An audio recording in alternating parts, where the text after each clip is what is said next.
शाहजहांपुर इस्मत रेजी मामले में नया मोड़ आया है। मुतासरा लड़की जबरन वसूली के इल्जाम में अपने 3 साथियों के साथ गिरफ्तार कर ली गई है। वाजरे के इलाहाबाद हाई कोर्ट ने कल मुतासरा की जमानत अर्जी मुस्तरद कर दी थी। एसआईटी ने दावा किया है कि लड़की की बातचीत का वीडियो एसआईटी के पास मौजूद है। एसआईटी ने कहा कि जबरन वसूली के ताल्लुक से लड़की बातचीत कर रही थी। आरबीआई ने पंजाब महाराष्ट्र कोऑपरेटिव बैंक के कामकाज पर पाबंदी लगा दी है। आरबीआई ने बैंकिंग रेगुलाइजेशन एक्ट के सेक्शन 35A के तहत कार्रवाई करते हुए कामकाज पर पाबंदी लगा दी है। वाज़ेह रहे कि बैंक के गलत रवैये के सबब पाबंदी लगा दी गई है। अब पीएमसी बैंक में रकम जमा कराने और एफडी कराने पर पाबंदी लग गई है। अब पीएमसी बैंक सार्फिन सिर्फ 1000 रुपए ही निकाल सकेंगे। पाबंदी के बाद बैंक सार्फिन काफी नाराज नजर आ रहे हैं और बैंक के बाहर बैंक सार्फिन का हुजूम देखा जा रहा है।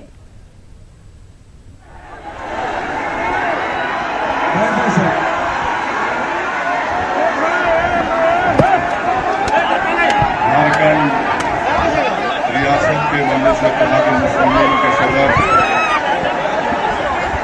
मोहतरम बरादरन जनाब मलिक साहब, रियासत झारखंड और मगरबी बंगाल के मुस्लिमीन के मुबस्सिर मोहतरम जनाब आसिम गफ्फार साहब, शहनशीन पर तशरीफ फरमा जनाब एजाज अली साहब जो झारखंड मजलिस के तंजीम के जिम्मेदार हैं, और दाइश पर तशरीफ फरमा मोहतरम जनाब अजय पिरके साहब, अर्जुन टोको साहब, जनाब वफा साहब, रंजीत सिंह साहब और हमारे चंद्रन सिंह साहब। मेरे अजीज दोस्तों और बुजुर्गों, ये मेरी खुशकिस्मती है कि आज मैं जयपाल सिंह मुंडा की सरजमीन पर आपके दरमियान में आकर खड़े होकर मुझे कुछ कहने का मौका मिल रहा है। मैं आपका शुक्रगुजार हूं कि आपने अपनी बेपनाह मोहब्बतों से मुझे नवाजा। मेरे पास अल्फाज नहीं है और मैं शर्मिंदा भी हूं कि मैं यहाँ पर दाइश के नीचे खड़े होकर आपसे मुखातिब हो रहा हूँ और आप पानी में भीग कर बरसते बारिश में यकीनन आपका यहाँ पर हजारों की तादाद में जमा होना और आसमान से बरसते पानी आपके मोहब्बत और आपके अज़म को और आपके हौसले को नहीं रोक पा रहा है। मैं इसको सलाम करता हूँ। जिस तरह आज आप यहाँ पर जमा होना और अपने आप को अल्लाह की तरफ से बरसते हुए रहमत के बारिश में अपने आप को भिगोना, मुझे यकीनन हम तमाम मजलिस के लोगों को उनके हौसलों को बुलंद करता है और आपका एक अज़म और हौसले के साथ यहाँ पर ठहरना, ये इस बात का पैगाम हम पूरे झारखंड और रांची में दे रहे हैं कि अब हम मुत्तहिद हो चुके हैं और अब हम इंशाअल्लाह ताला हमारे इत्तेहाद को कोई कमजोर नहीं कर पाएगा।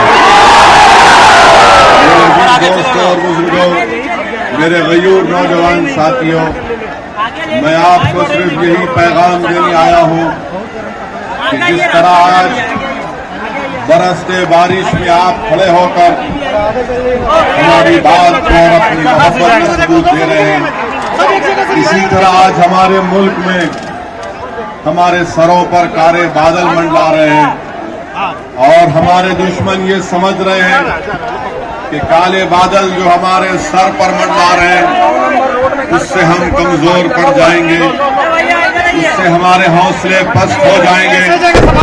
मुझे यकीन है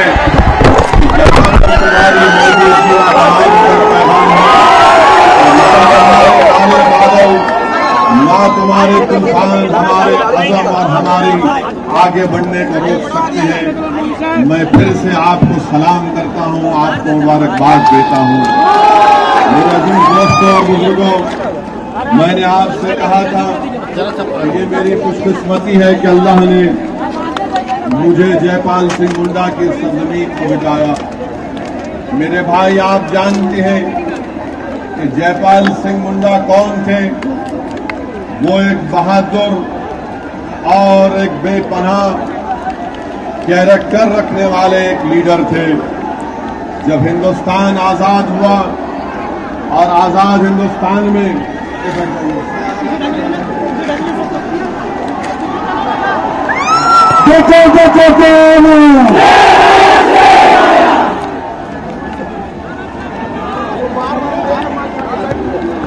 जब हिंदुस्तान आजाद हुआ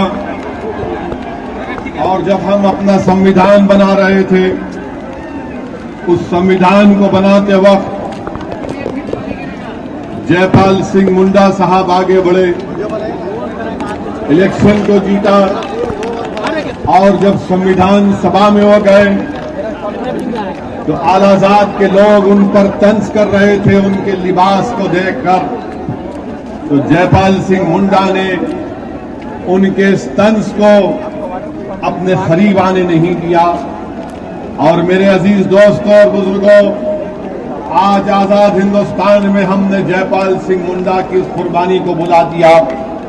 कौन थे ये जयपाल सिंह मुंडा? जो इंग्लैंड जाकर तालीम हासिल किए और जिस तरह बाबा साहेब अम्बेडकर बाहर जाकर तालीम को हासिल किए थे, वैसे ही उन्होंने तालीम को हासिल किया। और फिर ओलंपिक्स में 1928 के ओलंपिक्स में जयपाल सिंह मुंडा ने हॉकी टीम की नुमाइंदगी की, उसकी कप्तानी की और हिंदुस्तान को मेडल दिलाया।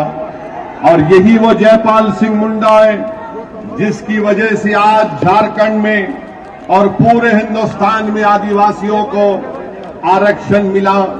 यही वो जयपाल सिंह मुंडा है जिसकी मेहनत, जुस्तजू और कुर्बानियों की वजह से हमारे संविधान में शेड्यूल 5 और शेड्यूल 6 का जिक्र हुआ। यही वो जयपाल सिंह मुंडा है जिसकी वजह से आज हिंदुस्तान में अगर कोई आदिवासी अपना मजहब तब्दील करता है तो तब भी उसका आरक्षण बरकरार रहता है। इसलिए कि संविधान के उस कॉन्स्टिट्यूटेंट असेंबली में यही जयपाल सिंह मुंडा ने इस बात को बरकरार रखा। मेरे अजीज दोस्तों और बुजुर्गों, मुझे जयपाल सिंह मुंडा का वाकया याद आ रहा है कि जब पंडित जवाहरलाल नेहरू ने कॉन्स्टिट्यूएंट असेंबली में, कानून साज असेंबली में खड़े होकर अपनी तकरीर में कहा कि इस कॉन्स्टिट्यूएंट असेंबली को, संविधान सभा को चलाने के लिए हर दिन हमको 10,000 रुपये का खर्चा होता है। तो यही जयपाल सिंह मुंडा ने पंडित जवाहरलाल नेहरू की तरफ देखकर मुखातिब होकर कहा, ऐ नेहरू, क्या तुम भूल गए कि हिंदुस्तान में उस वक्त 2.5 करोड़ से ज्यादा आदिवासी रहते हैं? क्या हमारी कीमत 10,000 रुपये है? तो पंडित नेहरू के पास कोई जवाब नहीं था। मैं आज आपके दरमियान में ठहर कर झारखंड के उन बुजुर्गों का जिक्र करना चाहूंगा जिनके वजूद ने, जिनकी कुर्बानियों ने, जिनकी मेहनत ने, जिनकी जिंदगी का पैगाम यही और जद्दोजहद था, जिसकी वजह से आज एक झारखंड रियासत बन सकी। मैं आपके सामने खड़े होकर मेरे गयूर नौजवानों, जयपाल सिंह मुंडा का क्या पैगाम था? जयपाल सिंह मुंडा ने जब आरक्षण का मुतालबा किया तो ये नहीं कहा, उस दस्तूर साज असेंबली में बड़े बड़े लोग बैठे हुए थे, तो जयपाल सिंह मुंडा ने ये नहीं कहा कि मैं तुमसे भीख मांगता हूं, तुम आदिवासियों के लिए आरक्षण दे दो। जयपाल सिंह मुंडा ने कहा कि मैं तुमसे भीख नहीं मांग रहा हूं, मैं तुमसे अपना हक मांग रहा हूं। मैं उन लोगों से अपना हक मांग रहा हूं जिन्होंने 6000 साल तक आदिवासियों पर जुल्म किया, और मैं तुमसे आरक्षण का मुतालबा करता हूं। आज जयपाल सिंह मुंडा की तकरीर के अल्फाज मुझे याद आते हैं कि जयपाल सिंह मुंडा ने क्या कहा कानून साज कॉन्स्टिट्यूएंट असेंबली में। जयपाल सिंह मुंडा ने कहा कि हर एक को आरक्षण मिलना चाहिए, चाहे वो आदिवासी हो, चाहे वो दलित हो, चाहे वो जैन हो या मुसलमान हो।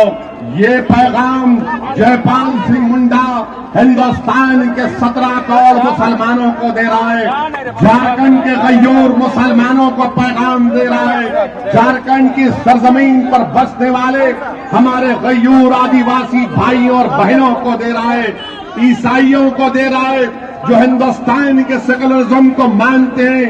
आज भी जयपाल सिंह मुंडा वो तुमको पुकार पुकार कर कह रहा है कि वतन अजीज हिंदुस्तान में अगर तुमको इंसाफ मिलना है तो याद रखो आलाजाद के लोग तुमको भीख मांगने पर इंसाफ नहीं देंगे। इंसाफ तुमको उस वक्त मिलेगा जब तुम उठ खड़े होगे अपने इंसाफ के हक को लेने के लिए। तुम उठ जाओगे, तुम अगर आज बेदार हो जाओगे, अगर आज तुम गुलामी की जंजीरों को तोड़ दोगे, अगर आज तुम अपने दिल से मोदी और आरएसएस का खौफ को मिटा दोगे, तुम अपने दिलो दिमाग से कांग्रेस की उस मक्कारी को निकाल कर फेंक दोगे, तो यकीन जानो इंसाफ शुरू होना यहां से इस गांधी मैदान से शुरू हो जाएगा। मेरे अजीज दोस्तों और बुजुर्गों, मेरे अजीज दोस्तों और बुजुर्गों,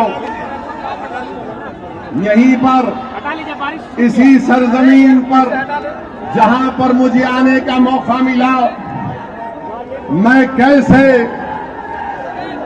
रुक जाइए वरना आप नारे मारिए मैं बैठ जाऊं। सुनिए, मैं सरजमीन पर आया हूं और बगैर अपनी बात खत्म करे मैं ये जरूरी समझता हूं, अपना अखलाकी फरीजा समझता हूं कि सन 57 की जंग आजादी में उन मुजाहिद का जिक्र करो जिन्होंने झारखंड और हिंदुस्तान की सरजमीन पर अपनी कुर्बानियों को पेश किया। वो हजरत शेख भिखारी रहमतुल्लाह अलैह का जिक्र है। सुनो नौजवानों, तुमको ये आरएसएस के लोग कहते हैं, ये बीजेपी के लोग हमसे कहते हैं कि हिंदुस्तान तुम्हारा नहीं है। अरे पूछो उन लोगों से कि शेख भिखारी जब सन 57 में अंग्रेजों को आदिवासियों के साथ मिलकर मार मार कर भगा रहे थे तो कहां थे आरएसएस की चड्डी पहनकर लड़